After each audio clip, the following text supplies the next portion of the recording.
Alright, with us are 3 of the new XPS laptops from Dell. This is going to be a really big review, guys. You can probably already see it in the timeline. The good news though is I value your time. I'm not going to make you watch this whole video to find out what's going on. These laptops are better than the old XPSs, but for a super premium laptop, which is what Dell are certainly charging for them, they fall short. Basically, they have high highs, but they also have low lows. The high highs are that they feel premium, they have excellent haptic trackpads, they include Intel's fantastic Panther Lake processors, they have phenomenal speakers, and the battery life of the base XPS 14 in particular is outstanding. However, their keyboards are terrible. Their ports are lacking, particularly on the 16-inch, and if you get one with a higher-end X processor, well, it's not fed as much power as the competition. That means those processors underperform, most noticeably on the XPS 14. Now, this doesn't mean you should write them off. There are a bunch of people out there who are going to like these laptops, particularly and especially if their price drops. I'll place a link to the specific configs that we like below this video, as well as alternative recommendations, which I will go through in detail at the end of this video. But for now, here's the review. The XPS chassis has always been Dell's strong suit, and that does continue here. These new laptops, they look stylish in this very understated way. The coating used around these laptops is just chef's kiss. It makes them feel very premium, and it does a good job of not showing fingerprints, which is rare on a dark-colored laptop. The build quality is once again excellent MacBook levels. These are also very compact and portable for their screen sizes, but they're not super light. Now, opening the laptop though, it is tough. There is no lip nor an indent for your finger to grip. Dell's own COO, he struggled to open this laptop when he announced it on stage. You kind of have to wedge your fingernails underneath the lid to get it open. When you do though, you'll be greeted by one of 2 displays. Each model has a choice of a low-resolution 1920 by 1200 IPS panel and a high-resolution Tandem OLED that does support touch. No surprises, the high-resolution Tandem OLED, it looks much better, it's sharper and more vibrant. I was initially worried about its brightness though. You see, Dell states that the Tandem OLED only goes to 400 nits. Other Tandem OLEDs, they get much brighter, often say 600 nits or more for SDR content. We actually measured it closer to 450 nits. Honestly folks, it really is bright enough. I wrote a lot of this script just sitting outside at a coffee store. I was under some shade, but it was a tough environment and I was totally fine with it. Also, on that note, I noticed no distracting reflections from these glossy screens, so that's really good. Now, both panels can drop their refresh rates right down to conserve battery. The 1921 goes down to 1 Hz. This is something common on high-end smartphones. It's really good that Dell are bringing this innovation to the laptop space. Now, one little note, I'd personally avoid the 1920 by 1200 panel on the 16-inch XPS. It's just not enough pixels stretched across a screen that large. Content, to my eyes, it's going to look a little bit fuzzy. Rounding out the displays, we couldn't detect any PWM flickering on any of the panels. Our Tandem OLEDs had a very minimal screen door effect that you probably won't notice. And our IPS panel, it didn't have backlight bleed, so all good there. Alright, now for one of the worst parts of this laptop, the keyboard. I made so many typing errors on this keyboard, it wasn't even funny. Now when I first tried it, I was actually impressed. You see, it only has 0.8mm of key travel, but it feels like it has more.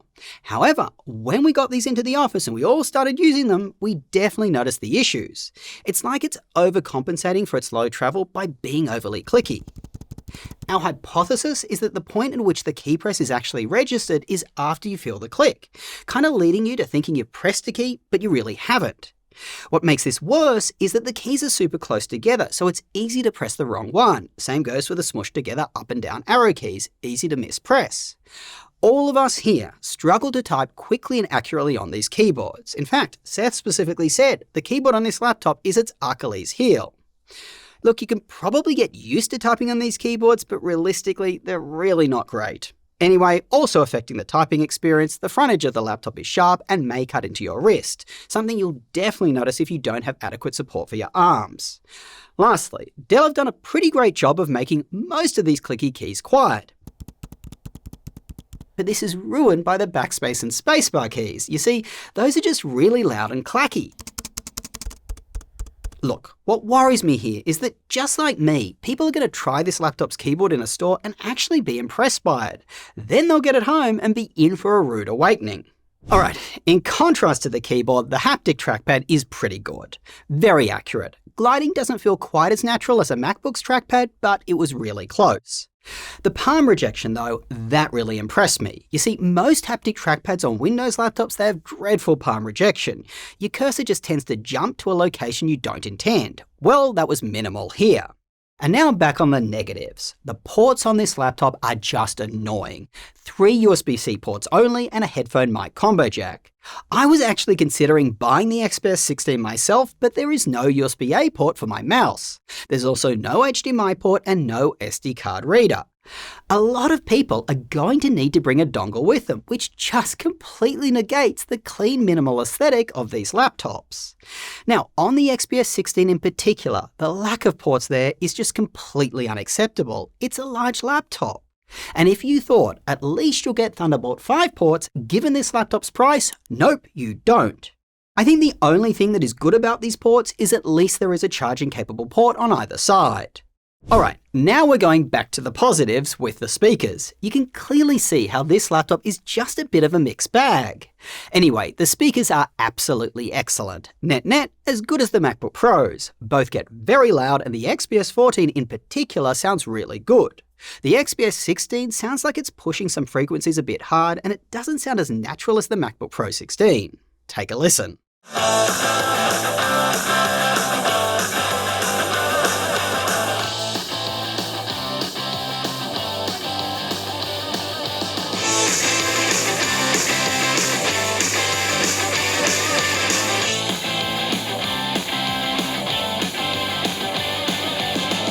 Here's how the webcam looks and sounds on the Dell XPS 14 with the 1920 display. It's actually quite a good webcam. And here's how the webcam looks and sounds on the XPS 14 with the Tandem OLED display. Now, the webcam on all these laptops is a 1440 one. Now, here's how the webcam looks and sounds on the XPS 16 with the Tandem OLED display.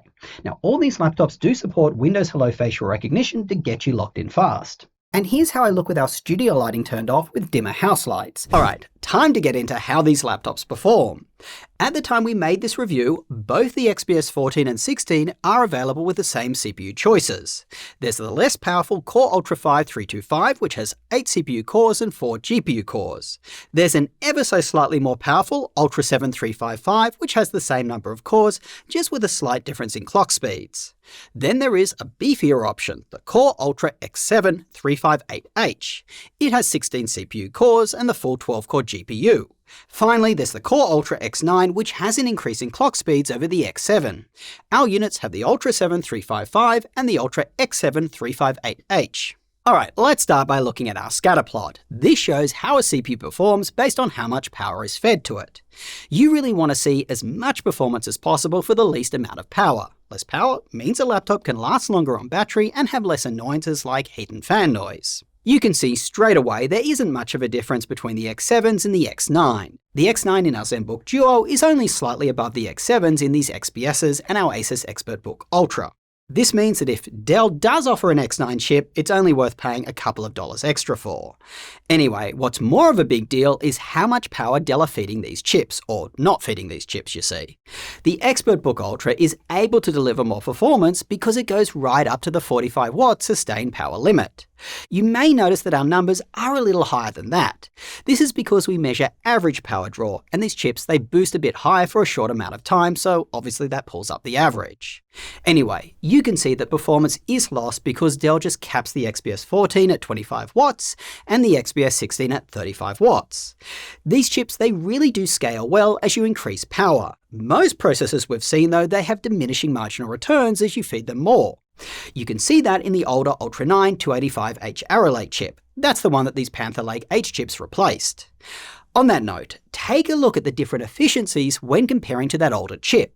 At around 45 watts, this new chip draws 8 watts less for the equivalent performance. But around 30 watts, Panther Lake is massively more efficient.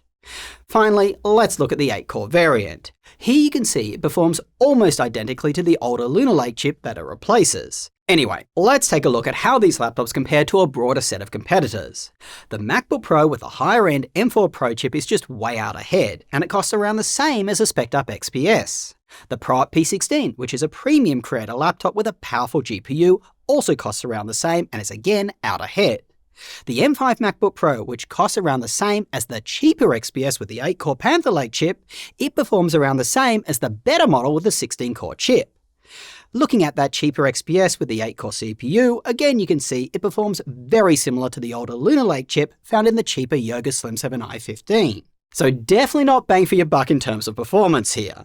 Anyway, all the results I've shown you thus far were for Cinebench 2026. It's a really good test as it does push the CPU very hard. Geekbench, on the other hand, tests a variety of common performance tasks that you may actually do on your laptop. Here, our XPSs with the H chips, they do very well. Now, during our Cinebench testing, the XPSs, they often hit 100 degrees Celsius when they initially burst, but the CPU temps, they quickly drop when they hit their sustained power draw levels. Little note on the MacBooks, they appear pretty bad here. Apple just opts for silence and avoids running their fans at all costs. I personally found you can easily install the Mac's fan control app and up their fan speeds a little to reduce their temperatures. Talking of the heat you feel, the XPS 14 remains very cool to the touch when being pushed to its max. That's a benefit of it maxing out at 25 watts. Now, the XPS 16, it does get a little warmer, but still pretty good compared to the competition. Fan noise, at least when these laptops are pushed to their max, it is very noticeable. Just anecdotally, in my quiet office, I could often hear the XPS 16's fans going, and that's when I was typing up this review, so not an intensive task. Look, it's not an annoying high-pitched sound, but it does come on and off, so if you are sensitive to fan noise like I am, this just isn't the laptop for you. If you're wondering, I was running on Dell's balanced performance mode called Optimized. I wasn't using its ultra performance mode, which is the mode that we use for our benchmarks that I've already shown you.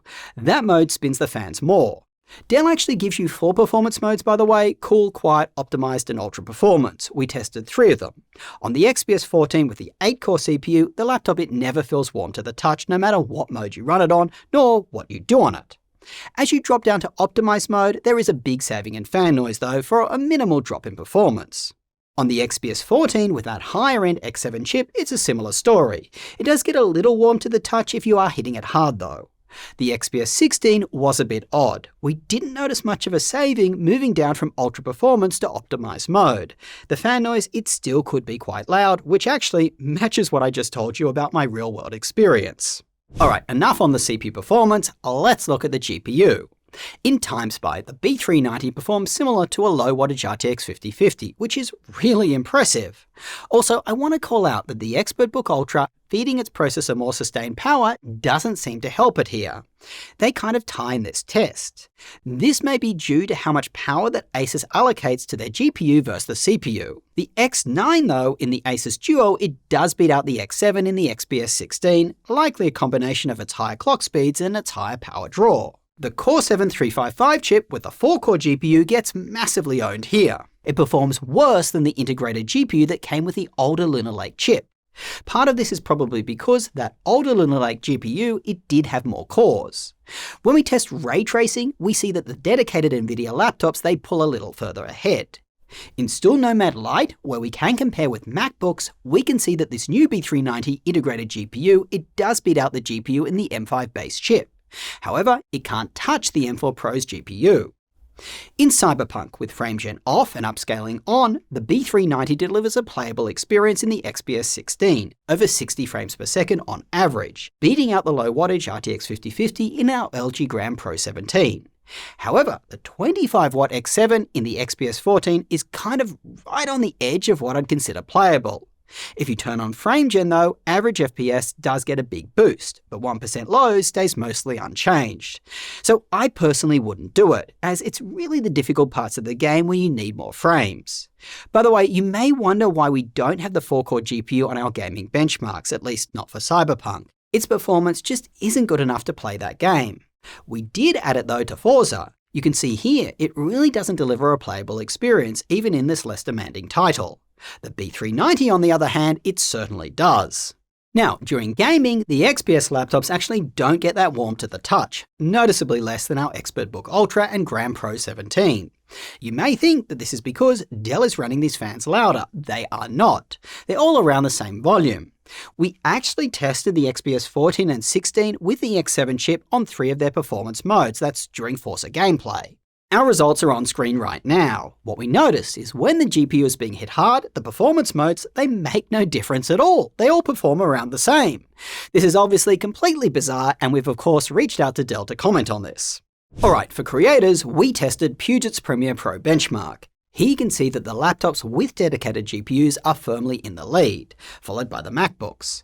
Here, the base M5 MacBook Pro, it does jump ahead of these XPS laptops. The lower-end 4-core GPU Panther Lake chip, it actually performs around the same as last year's Lunar Lake GPU, which is really impressive considering it has half the GPU cores. This may of course be due to other factors, like different instructions being hit and not core-related, perhaps use of a media engine. Anyway, we also tried rendering one of our own projects. Here you can clearly see there is a big gap in performance between these XPS laptops and the Pro with its 5070 or the MacBook Pro 14 with the M4 Pro chip. We even had this cool idea of starting today's video with today's video is fully edited on the XPS 16, but unfortunately it actually crashed 3 times and we had to revert to our higher-end gaming laptop. So right now, Premiere Pro, it just isn't stable on these devices. In DaVinci Resolve, the MacBooks and the laptops with dedicated GPUs are well out in front. In Photoshop, the lead isn't as wide though. In fact, here, the XPS laptops pull ahead of the Gram with its low wattage 5050. Finally, Blender. Again, somewhat similar story, there are better laptops for Blender at this price point. You may have noticed on our creator graphs, we actually didn't test the XPS 14 with the 4-core GPU. That's for the tougher tests. As you can see from Lunar Lake, it's just not going to be viable. Now on the note of Lunar Lake, you can see how big a jump you're getting going to one of these X chips. Alright, time for battery life. You'll be pleased to know the performance doesn't drop when they are unplugged. That's on the XPS 14. It does drop a little on the 16 though, but pretty minor.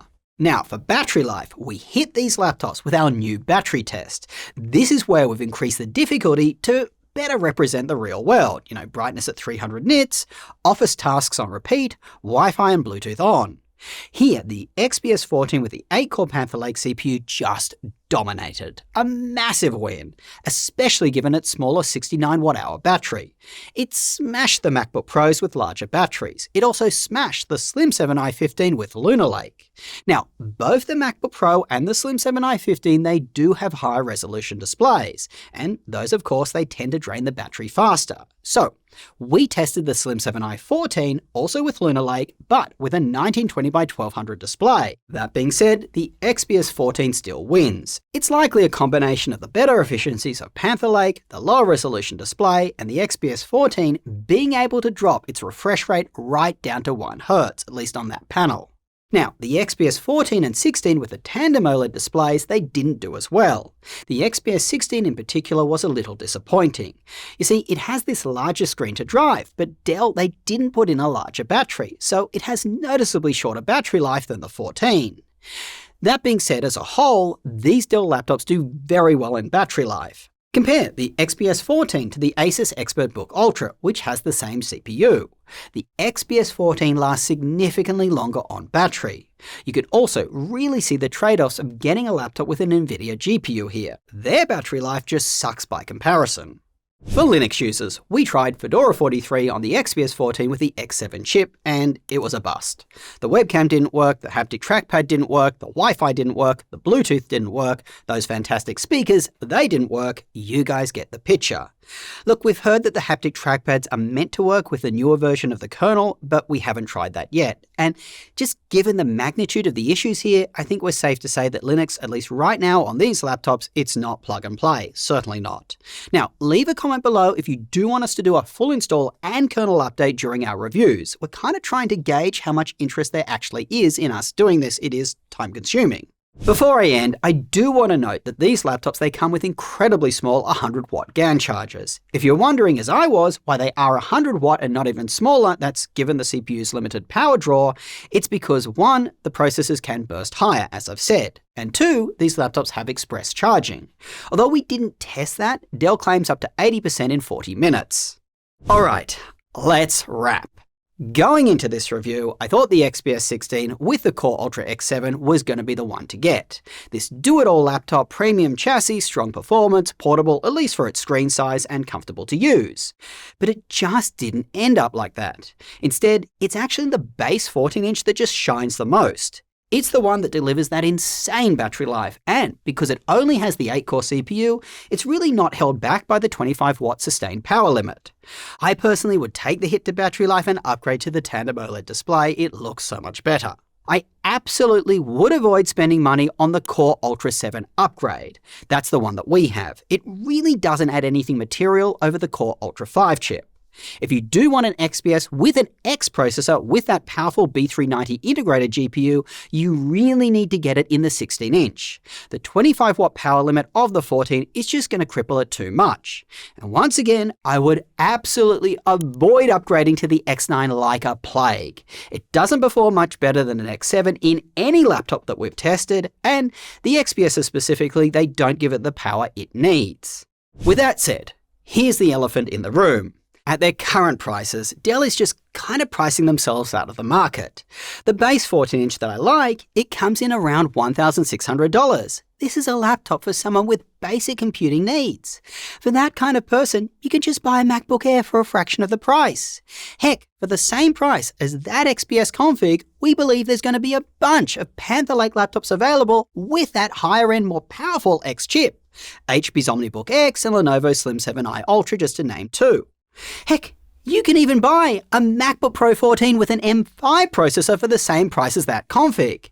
And if you want an X chip in the XPS, the 16-inch, which is the one to get, it costs more than $2,300. Guys, you can buy a MacBook Pro 16 with a Pro chip for around that money, and that laptop just destroys this one. Or you could buy a high-end creator or gaming laptop like the ProArt P16, the Zephyrus G16, or the Legion 7i. Sure, their battery life, it won't be as good, but it's a small sacrifice to make for their massive increase in performance and the other features that they bring, like more comfortable keyboards and better ports. Look, Dell has some nice machines here, and there are several configs that we do like, but they need to be on a discount to be competitive, especially as these just aren't perfect laptops. Guys, I don't know what more to say here, but I will say this. If you are looking to buy a laptop right now, make sure to check out our website, bestlaptop.deals. That's where we show you all the laptops that we recommend for each type of buyer. We also track prices right across retailers so you know which ones are currently a good or great deal. You can even set custom price drop notifications, so if the configurations of these XPSs that we like, they drop in price, you'll be the first to know. Well guys, that was a big review. If you liked it, get subscribed and click that notification bell, as we do have a lot more coming that you won't want to miss out on. Josh out.